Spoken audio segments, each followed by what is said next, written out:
Welcome to Wednesday's Word of Wisdom. Today we're going to be talking about the perfect gentleman. Come on back and see what we've got.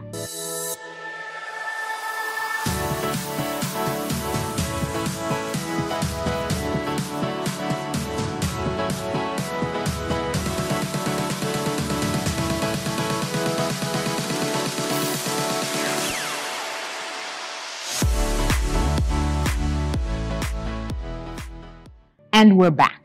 So yesterday, David and I were talking, and we were discussing about some changes. Last Wednesday, Word of Wisdom, we discussed that practical application of what does it look like when we ask God to change us and we really become broken and contrite before the Lord.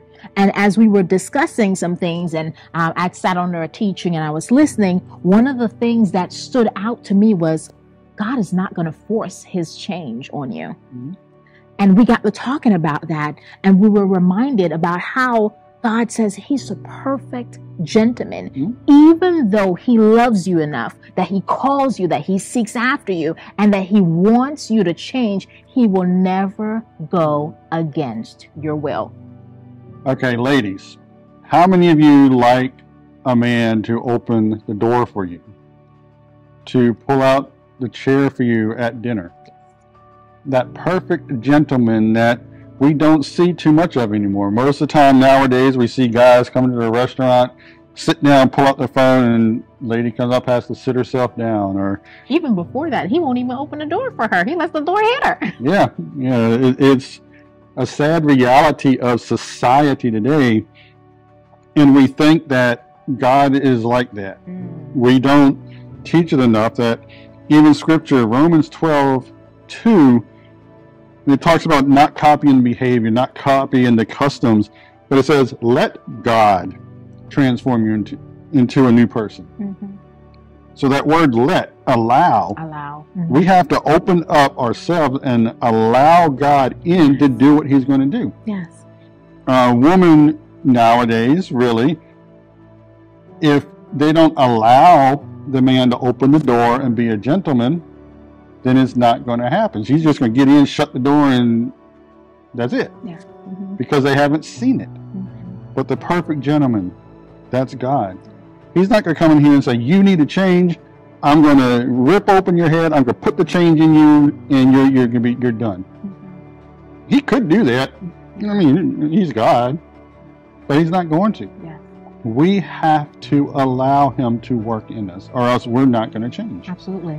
Yeah. And so think about what we spoke about last week, about how we got to the point where we realized there's something that we know is displeasing to the Lord. There's something that we know that is a stronghold. And so we get before the Lord and we say, Lord, I'm struggling with this. But then now we have to allow him. We have to invite him into that area, invite him into that struggle. I think about me, when people come to my home, right? If there is a room that is not messy, I don't allow anyone in that room. I'm sorry, if there's a room that is messy, right? I don't allow that person in that room. That door is closed, right? So usually I try to keep the living room nice and clean. Come on, I'm being honest, right? Sometimes I have some bad days where I just didn't get around to do a full clean. So my living room will be clean. The areas that are easily accessible, right, are clean. But there's that closet, there's that back bedroom, right, that isn't clean. And I won't allow anyone back there because it is not clean. I'm not going to allow you into my kitchen because it is not clean. And the same concept is, if I want the Lord to come in and clean that up, to come in and help me make some changes, help me do some cleaning, I have to push past being uncomfortable. I have to push past being embarrassed and allow him to come in and assist me cleaning. And Pastor talked about Sunday about a church hurt. Yeah. Mm-hmm. We have to allow God, or even other people within that church, to come in, or we're not going to ever be healed from that. Yes. I know some of you probably watching right now have been hurt by the church. Yes. Mm-hmm. But guess what?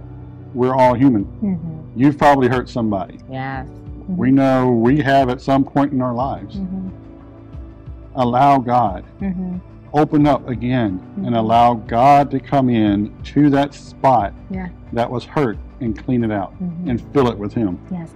Bishop gave a good example on Sunday where he said, his favorite restaurant is IHOP, right? And he may have had bad service one time, but when that craving and that hankering comes with some pancakes, he is going back. He's giving them another chance. He's allowing them to provide him with a better opportunity of service. And it's the same thing. Allow God to heal the hurt. Allow God to deliver you and set you free from those things that hold you captive and hold you bondage. So He is the perfect gentleman, and He is not going to force it on you. He's not going to force healing. He's not going to force change. So we encourage you, allow the Lord to heal that hurt. Allow the Lord to deliver you.